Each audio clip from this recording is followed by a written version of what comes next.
Election results are almost ready. We tell you what we know so far and assess the meaning of the once mighty ANC's losses. We also unpack Facebook's new metaverse and explain why South Africa's recent climate deal is huge for the country.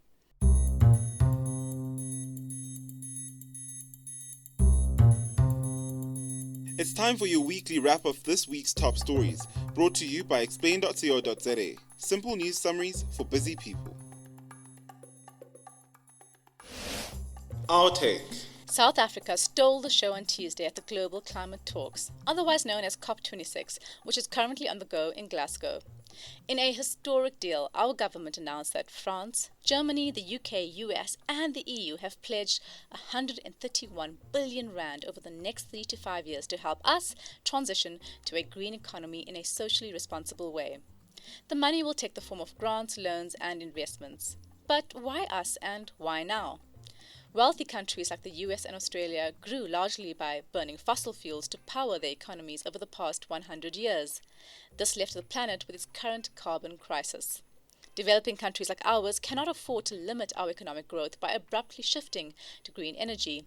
This would devastate communities that rely on coal mining and harm our economy. And the imbalance has continued up till today. The 20 richest countries contribute up to 80% of global emissions, but developing countries like us are most vulnerable to the effects of climate change. This is things like drought and flooding, even though we emit the least greenhouse gases. That's why back at 2009's COP, rich countries committed contributing 100 billion rand a year to poorer countries. This is like low-lying island nations that will disappear if we don't stop the seas from rising. But a recent report shows that they fell short of this goal. This year's meeting is all about getting them to commit for real. It's no wonder this deal is a big, deal. Wealthy nations are making good on their promises, starting with South Africa. But why us?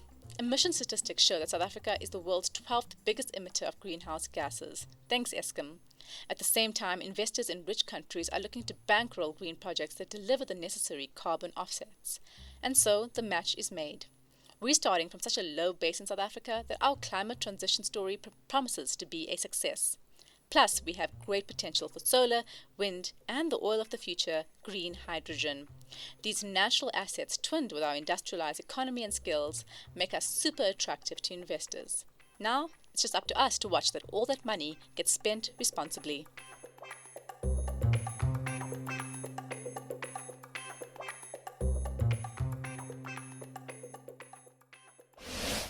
The big story. Elections. Who would have thought the once mighty ANC would be scrambling for coalition partners to stay in power in cities and municipalities across the country? As the results stream in from our recent local government elections, one thing is clear. Voting patterns have finally and fundamentally shifted in South Africa. Early indications are even showing the ruling party will fall below 50% nationally. That's huge. Remember though, it doesn't mean anything for their national rule as this is a local election, but it bodes badly for the next national election. As former ANC and co-politician Mbazima Shilowa put it, the ANC seems to have become a rural party.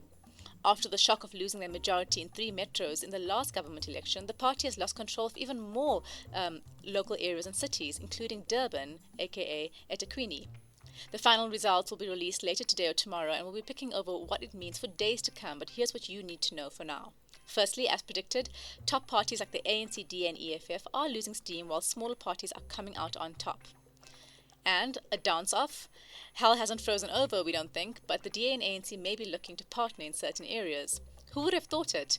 DA Chair Helen Zille, apparently. If previous leaked recordings are to be believed, it seems the opposition DA has long been musing dropping the fight to become a majority governing party and instead keep the ANC accountable in a coalition.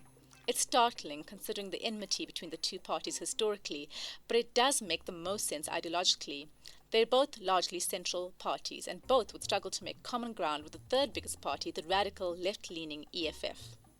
The other big story is Herman Mashaba's Action SA. They're the breakout star of this election.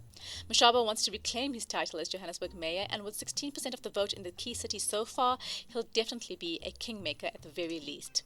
He led the metro when he was with the DA but resigned in 2019 when Zille came on board. But let's not forget concerns around Mashaba's xenophobia and some allegations of corruption during his previous mayorship. But early voter count shows that the Action SA has gained significant support in Soweto, which is traditionally the ANC's baby, and Zandspruit near Middlesdrift, where it picked up 35% of votes so far.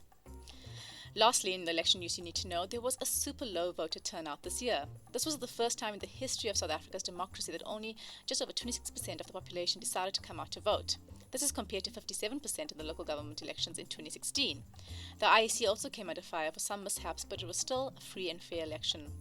We'll do a full analysis of results once they're final, but for now, welcome to your new political reality. The briefs. You may have heard by now that Facebook's parent company has changed its name to Meta. The social media platform's name itself and core features will remain the same.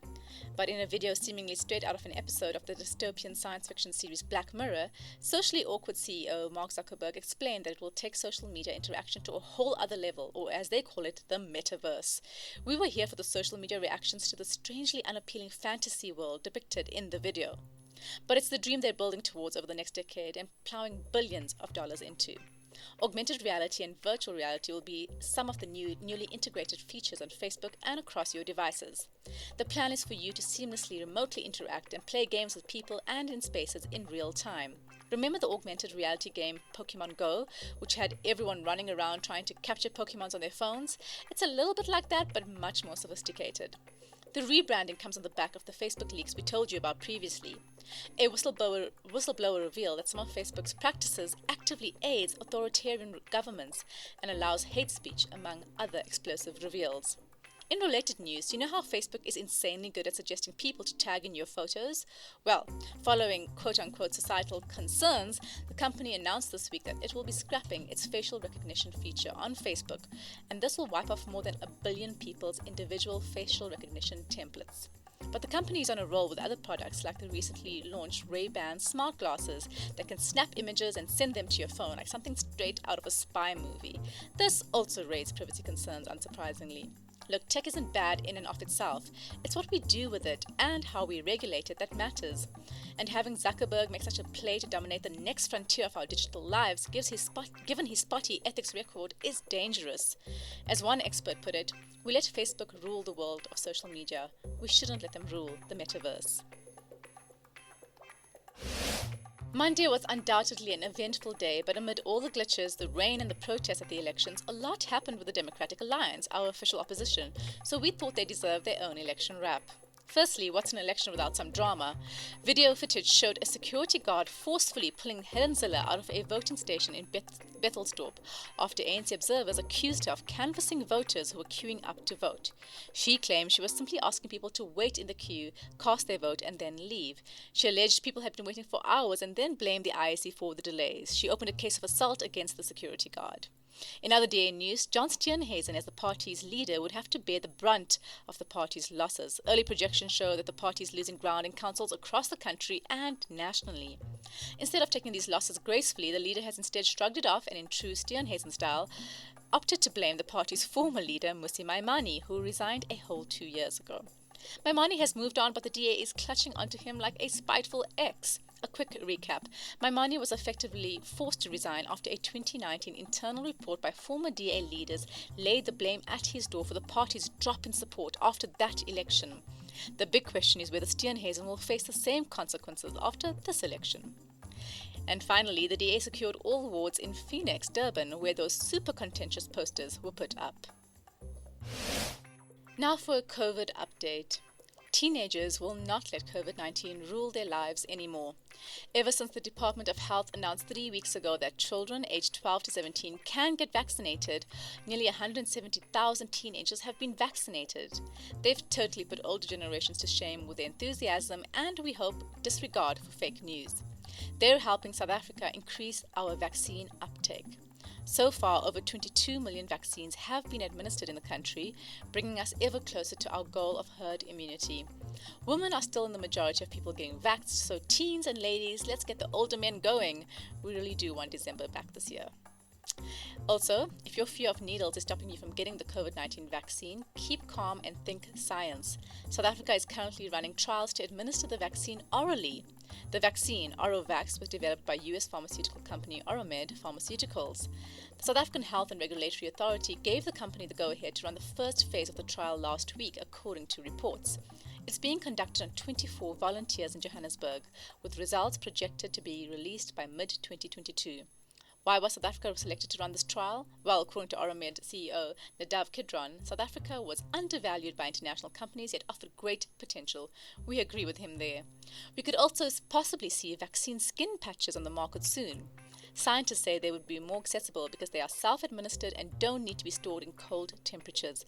Plus, they're likely to elicit a stronger immune response because the spikes on the patch are coated with dry vaccine substance, said to be more stable than liquid vaccine, and is administered via the skin, which has tons of immune cells. This could be the next big thing for us. Would you try it? You may remember Sipho Putyana, the business mogul who was previously chairperson of mining giant Anglo Gold Ashanti, for his fierce activism throughout the Save South Africa campaign. He led the campaign of resistance against alleged corruption by Zuma and co. But in the past week, Putyana has made the news for all the wrong reasons.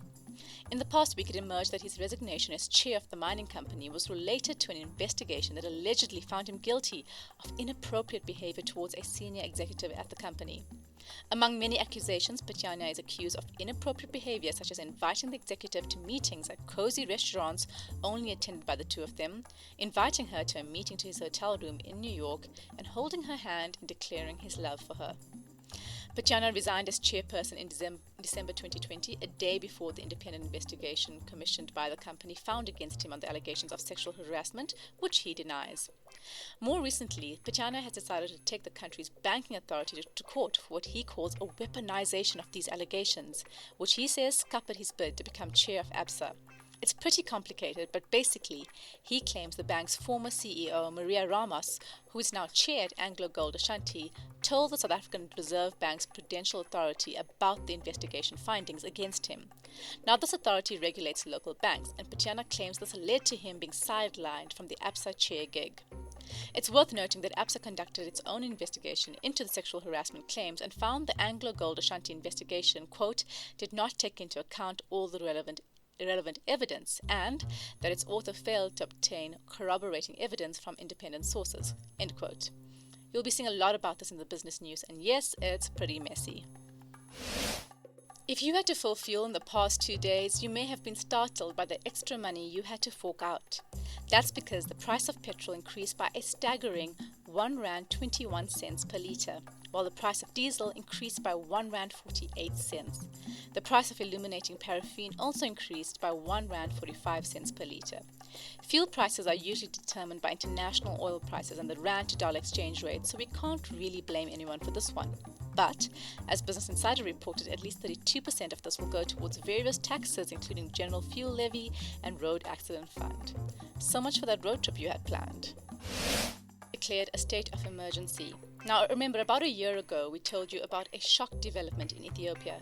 The country had been looking pretty stable since its new Prime Minister Abiy Ahmed came into power in 2018 and then went on to win a Nobel Peace Prize in 2019 for stabilizing the region. Well, so much for that. A party who governed in the north, the Tigray People's Liberation Front, or TPLF, has long had enmity with Abiy, and they crossed him and led to him promptly declaring war on them.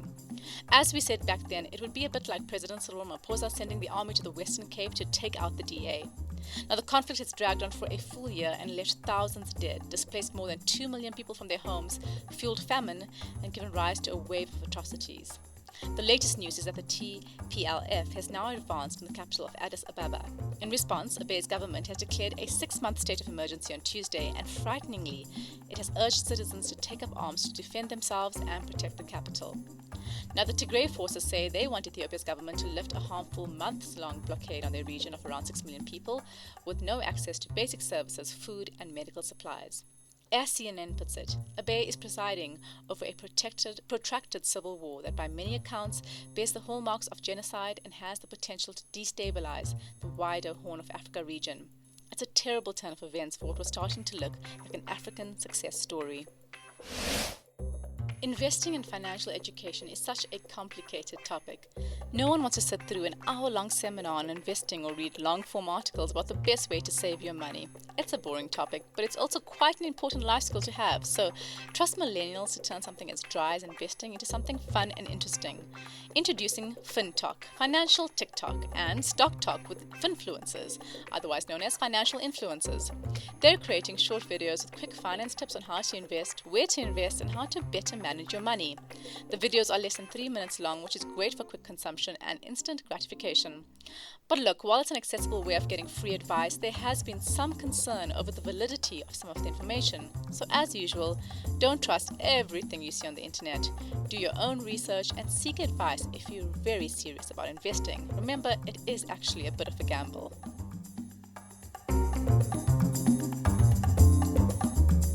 We hope you enjoyed this news summary. Go to explain.co.za to subscribe for more.